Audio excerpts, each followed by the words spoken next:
मेरे सज्जणों बेलियो ते बुजुर्गो, मैं हाँ शायर नज़ीर सुल्तानी ते तुसी वेख रहे हो GS स्टूडियो। मेरे सज्जणों GS स्टूडियो पेश करदा है दास्तान सोहनी महिवाल। ये अज मुकम्मल दास्तान पेश की जाएगी। मेरे दोस्तों बल्ख बखारे दा बादशाह सी जिहदा नाम मिर्जा अली बेग सी। अल्लाह ताला ने उन्होंने पुत्र दिता ते उन्हें नजूमी सद के पुछया भी बच्चे दा मुस्तकबिल दसो। नजूमियां दस्या भी बच्चा बड़ा ना कमाएगा, बड़ी इज्जत पाएगा, पर बादशाही च नहीं इश्क बड़ा ना पाएगा। तो बादशाह ने उहदा ना इज्जत बेग रख दिता, पर उन्होंने नहीं सी पता कि ये किसी पीछे अपनी जान भी गवा देगा ते रोल के मर जाएगा। वो जवान होया ते उन्हें क्या बाबा मैं तजारत करन जाना है। बादशाह ने उहदे नाल पूरा काफला रवाना किया ते उन्हें आके दरिया चनाह दे कंढे ते डेरा ला लिया। उधरों गुजरात के घमियारां दी कुड़ी सहेलियां नाल दरिया ते पानी लैन जांदी है। घड़े चुके ने ते जदों जाके दरिया तो उन्होंने पानी भरिया ते सोहनी दा दुपट्टा उहदे सिर तो लैके ते दरिया च रुड़ गया। इधर इज्जत बेग डेरा ला के जदों बैठा है उन्हें दुपट्टा रुड़दा जांदा वेख्या ते उन्हें अपने नौकरां नूं कहा ये दुपट्टा फड़ के लियाओ। वो दुपट्टा फड़ के लियाए ते शाम नूं उहदे सिर नूं दर्द शुरू हो गई।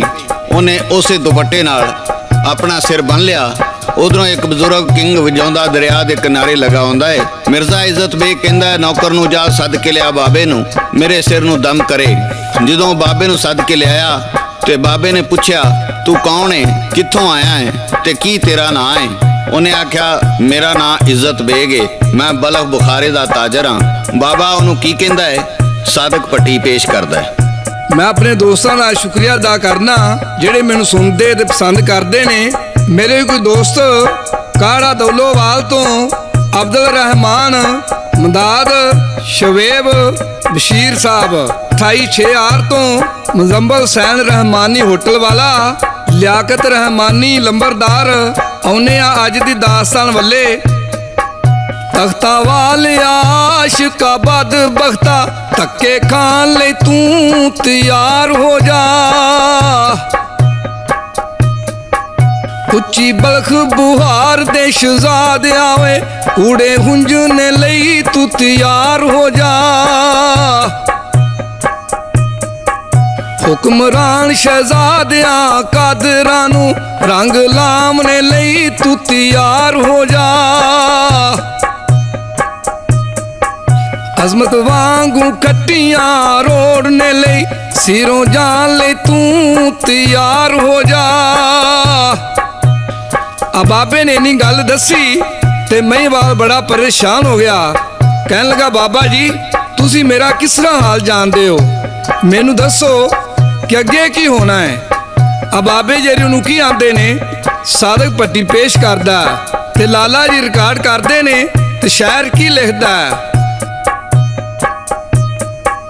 उन्नू तो नासीम ना जिवें सिखिया है जिवें सिखिया तेनू भांडियां दी सिखनी कार पैनी।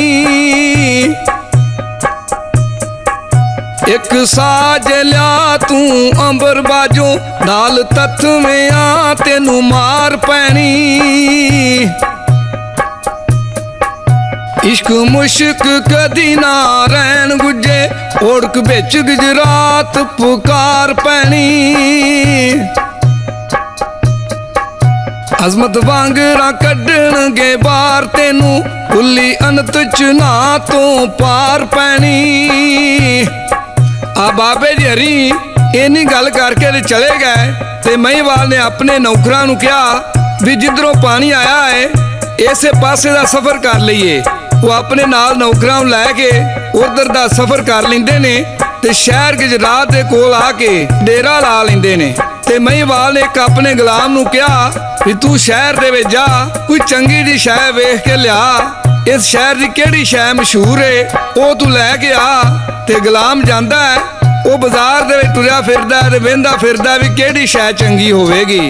दुकान ते टुर गया ते बाबे तुल्ले दे कोल जाके सलाम दुआ लई।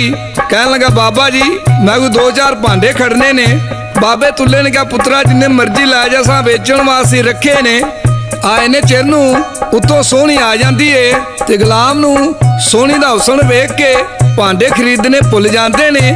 ਤੂੰ ਆ ਕੇ ਮਹੀਵਾਲ ਨੂੰ ਸੋਹਣੀ ਦਾ ਹੁਸਨ ਦੱਸਦਾ ਹੈ ਤੇ ਉਹ ਕਿਸ ਤਰ੍ਹਾਂ ਦੱਸਦਾ ਹੈ। ਸਾਦਕ ਪੱਟੀ ਪੇਸ਼ ਕਰਦਾ ਹੈ ਤੇ ਸ਼ਾਇਰ ਕੀ ਲਿਖਦਾ ਹੈ। ਸਹਿਬਾ ਇੱਕ ਮਹਿਬੂਬ ਮੈਂ ਵੇਖ ਆਇਆ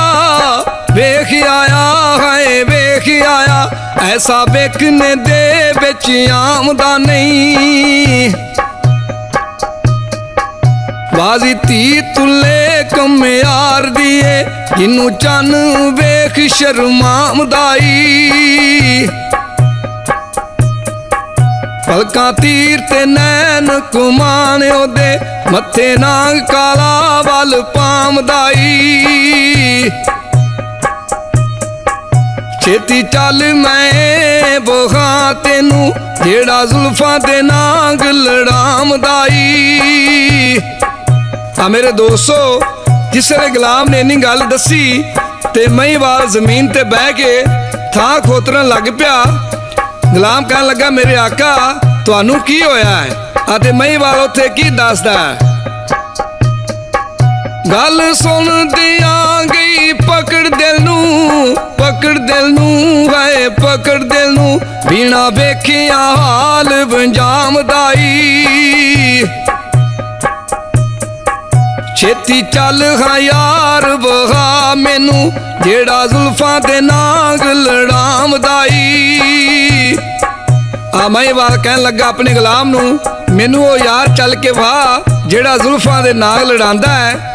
ਅਰੇ ਮੇਰੇ ਦੋਸਤੋ, ਮਹੀਵਾਲ ਆਪਣੇ ਬਲਖ ਬਹਾਰੇ ਦਾ ਲਿਬਾਸ ਪਾ ਲੈਂਦਾ ਹੈ ਤੇ ਸ਼ਹਿਰ ਗੁਜਰਾਤ ਦੇ ਵਿੱਚ ਟੁਰ ਜਾਂਦਾ ਹੈ ਤੇ ਲੋਕ ਸਾਰੇ ਉਹਦੇ ਪਿੱਛੇ ਪਿੱਛੇ ਟੁਰੇ ਫਿਰਦੇ ਨੇ ਤੇ ਵਹਿੰਦੇ ਨੇ, ਆਂਦੇ ਨੇ ਸ਼ਹਜ਼ਾਦਾ ਕਿਹੜੇ ਮੁਲਕ ਦਾ ਆਇਆ, ਇਹਨੇ ਲਿਬਾਸ ਬੜਾ ਸੋਹਣਾ ਪਾਇਆ ਹੈ। ਆ ਗੁਲਾਮ ਤੇ ਮਹੀਵਾਲ ਟੁਰੇ ਜਾਂਦੇ ਨੇ ਤੇ ਜਾ ਕੇ ਕਿੱਥੇ ਖਲੋ ਗਏ? ਬਾਬੇ ਤੁੱਲੇ ਦੀ ਦੁਕਾਨ ਤੇ। ਮਹੀਵਾਲ ਨੇ ਜਾ ਕੇ ਸਲਾਮ ਦੁਆ ਲਈ ਬਾਬੇ ਤੁੱਲੇ ਨਾਲ। ਆ ਮਹੀਵਾਲ ਕਹਿਣ ਲੱਗਾ, ਬਾਬਾ ਜੀ ਅਸੀਂ ਕੋਈ ਭਾਂਡੇ ਖਰੀਦਣੇ ਚਾਹੁੰਦੇ ਆ। ਉਹਨਾਂ ਆਖਿਆ, ਪੁੱਤਰ ਜਿੰਨੇ ਮਰਜ਼ੀ ਭਾਂਡੇ ਲੈ ਲਓ। ਇੰਨੀਆਂ ਗੱਲਾਂ ਹੋ ਰਹੀਆਂ ਨੇ, ਆਉ ਤੋਂ ਸੋਹਣੀ ਰੋਟੀ ਲੈ ਕੇ ਆ ਜਾਂਦੀ ਏ। ਆਂਦੀ ਲੋ ਅੱਬਾ ਜੀ ਤੁਸੀਂ ਰੋਟੀ ਖਾਓ ਤੇ ਮੈਂ ਮੱਝਾਂ ਨੂੰ ਪਾਣੀ ਡਾ ਕੇ ਆਉਣੀ ਆ। ਤੇ ਬਾਬਾ ਤੁੱਲਾ ਕਹਿਣ ਲੱਗਾ, ਪੁੱਤਰ ਇਹ ਗਾਹਕ ਬੜੇ ਵੱਡੇ ਆਏ ਨੇ, ਇਹਨਾਂ ਕੋਈ ਚੋਖਾ ਸੌਦਾ ਖਰੀਦਣਾ ਹੈ। ਮੈਂ ਵਡੇਰਾ ਹੋ ਗਿਆ, ਮੇਰੇ ਤੋਂ ਇਹਨਾਂ ਹਿਸਾਬ ਕਿਤਾਬ ਨਹੀਂ ਹੁੰਦਾ।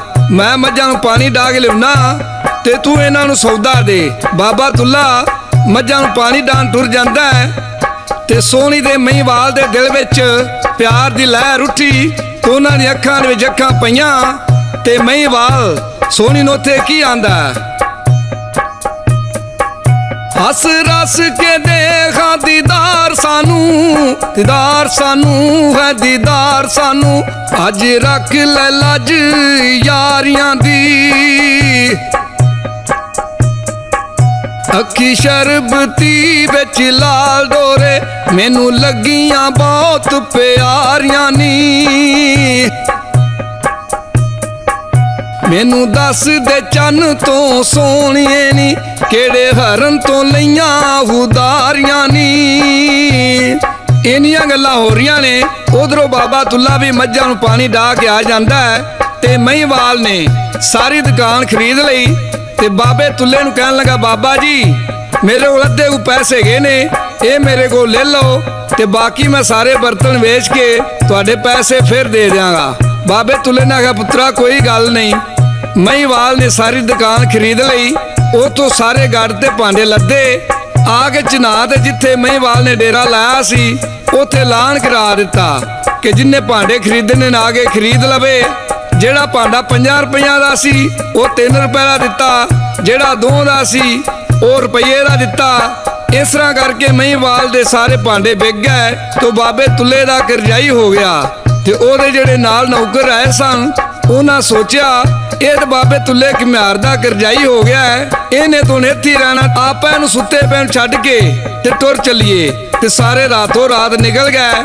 ਦਿਨ ਚੜਿਆ ਤੇ ਮਹੀਵਾਲ ਨੇ ਵੇਖਿਆ ਉਹਨਾਂ ਵੀ ਯਾਰ ਵੀ ਟੁਰ ਗਏ ਨੇ ਤੇ ਬਾਬੇ ਤੁੱਲੇ ਦਾ ਕਰਜ਼ਾਈ ਵੀ ਹੋ ਗਿਆ ਵਾ, ਤੇ ਹੁਣ ਇੱਥੇ ਮੈਂ ਕੀ ਕਰਾਂ। ਆਦੇ ਮਹੀਵਾਲ ਉੱਥੋਂ ਜੂੰ ਟੁਰਿਆ ਤੇ ਬਾਬੇ ਤੁੱਲੇ ਦੇ ਕੋਲ ਆ ਗਿਆ। ਕਹਿਣ ਲੱਗਾ, ਬਾਬਾ ਜੀ ਮੇਰੇ ਸਾਥੀ ਵੀ ਛੱਡ ਕੇ ਟੁਰ ਗਏ ਨੇ ਤੇ ਬਾਬਾ ਜੀ ਮੈਨੂੰ ਭਾਂਡਿਆਂ ਵਿੱਚੋਂ ਵੀ ਘਾਟਾ ਪੈ ਗਿਆ ਤੇ ਤੁਸੀਂ ਇੰਜ ਕਰੋ, ਮੈਨੂੰ ਆਪਣੇ ਪੈਸਿਆਂ ਵਿੱਚ ਨੌਕਰ ਰੱਖ ਲਓ।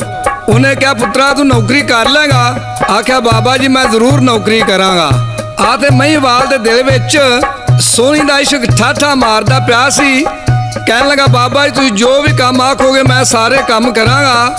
ਤੇ ਬਾਬਾ ਤੁੱਲਾ ਨੂੰ ਕੀ ਆਂਦਾ ਹੈ ਤੇ ਸ਼ਾਇਰ ਇੱਥੇ ਕੀ ਲਿਖਦਾ ਹੈ ਤੇ ਮਹੀਵਾਲ ਕਿਸ ਤਰ੍ਹਾਂ ਨੌਕਰੀ ਕਰਦਾ।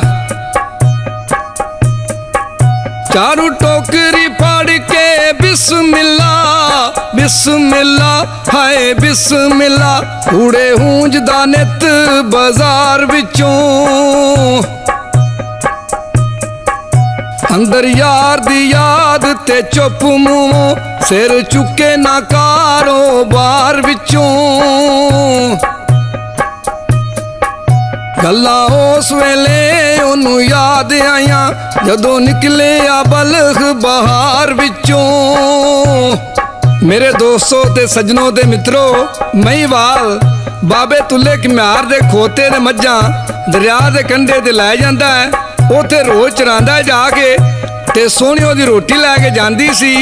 ਇੱਕ ਦਿਨ ਉਹਦੇ ਮਾਮੇ ਦਾ ਪੁੱਤਰ ਬੱਗੂ ਉਹਨੇ ਸੋਹਣੀ ਤੇ ਮਹੀਵਾਲ ਨੂੰ ਗੱਲਾਂ ਕਰਦਿਆਂ ਵੇਖਿਆ ਤੇ ਆ ਕੇ ਆਖਿਆ ਮਾਮੀ ਤੂੰ ਮੰਨਦੀ ਨਹੀਂ, ਜਾ ਕੇ ਆਪਣੀ ਅੱਖੀ ਵੇਖ ਲੈ ਸੋਹਣੀ ਤੇ ਮਹੀਵਾਲ ਆਪਸ ਵਿੱਚ ਗੱਲਾਂ ਕਰਦੇ ਨੇ।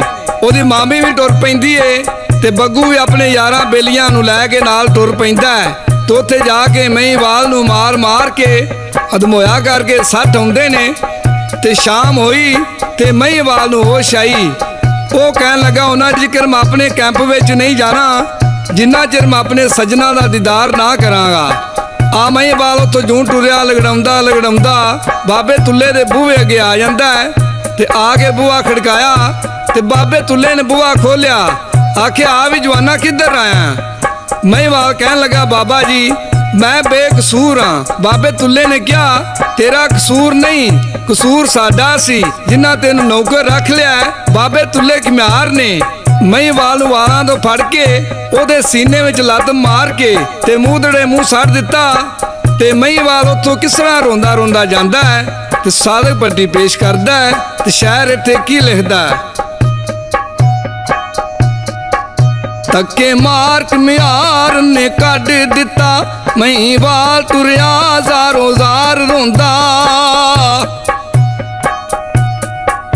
ਪਿਛਲੀ ਪੈਰੀ ਅਦਬ ਦੇ ਨਾਲ ਚੱਲੇ ਸੋਹਣੇ ਯਾਰ ਦਾ ਵੇ ਘਰ-ਬਾਰ ਰੋਂਦਾ। ਖਲਾਇਆਬ ਚੌਕੜੇ ਸੱਜਣਾ ਦੇ ਜੱਫਾ ਮਾਰ ਕੇ ਨਾਲ ਦੁਆਰ ਰੋਂਦਾ। ਗੱਲਾਂ ਉਸ ਵੇਲੇ ਉਹਨੂੰ ਯਾਦ ਆਈਆਂ ਯਾਦ ਕਰਕੇ ਬਲਖ ਬਹਾਰ ਰੋਂਦਾ। ਗੱਲਾਂ ਉਸ ਵੇਲੇ ਉਹਨੂੰ ਯਾਦ ਆਈਆਂ ਯਾਦ ਕਰਕੇ ਬਲਖ ਬਹਾਰ ਰੋਂਦਾ। ਮੇਰੇ ਦੋਸਤੋ ਮਹੀਵਾਲ ਨੇ ਦਰਿਆਓਂ ਪਾਰ ਆ ਕੇ ਡੇਰਾ ਲਾ ਲਿਆ। ਉਧਰੋਂ ਸੋਹਣੀ ਨੂੰ ਬੜੀ ਤਾਂਘ ਹੁੰਦੀ ਸੀ ਮਹੀਵਾਲ ਨੂੰ ਮਿਲਣ ਦੀ। ਉਹਨੂੰ ਰੋਜ਼ ਦਰਿਆ ਪਾਰ ਕਰਕੇ ਮਿਲਣ ਜਾਂਦੀ ਸੀ ਤੇ ਮਹੀਵਾਲ ਦਰਿਆ ਵਿੱਚੋਂ ਮੱਛੀ ਫੜ ਕੇ ਤੇ ਉਹਦਾ ਕਬਾਬ ਬਣਾ ਕੇ ਤੇ ਸੋਹਣੀ ਨੂੰ ਖਵਾਉਂਦਾ ਸੀ। ਇੱਕ ਦਿਨ ਉਹਦੀ ਨਨਾਣ ਨੂੰ ਪਤਾ ਲੱਗਾ ਕਿ ਮਹੀਵਾਲ ਨੂੰ ਮਿਲਣ ਜਾਂਦੀ ਏ। ਤਾਂ ਉਹਨੇ ਪੱਕਾ ਘੜਾ ਚੁੱਕ ਲਿਆ ਤੇ ਉਹ ਸਾਂ ਦੇ ਕੱਚਾ ਘੜਾ ਰੱਖ ਦਿੱਤਾ। ਤੇ ਸੋਹਣੀ ਨੇ ਵੇਖਿਆ, ਉਹਨੇ ਆਖਿਆ ਇਹ ਘੜਾ ਮੈਨੂੰ ਬਦਲਿਆ ਲੱਗਦਾ ਹੈ, ਪਰ ਉਹਦੇ ਦਿਲ ਵਿੱਚ ਇਸ਼ਕ ਸੀ ਮਹੀਵਾਲ ਦਾ। ਉਹਨੇ ਆਖਿਆ ਮੈਂ ਜ਼ਰੂਰ ਮਿਲਣ ਜਾਵਾਂਗੀ। ਉਧਰੋਂ ਹਨੇਰੀ ਮੀਂਹ ਤੂਫਾਨ ਆ ਜਾਂਦਾ ਹੈ। ਆ ਤੇ ਸੋਹਣੀ ਦੇ ਦਿਲ ਵਿੱਚ ਮਹੀਵਾਲ ਦਾ ਇਸ਼ਕ ਸੀ।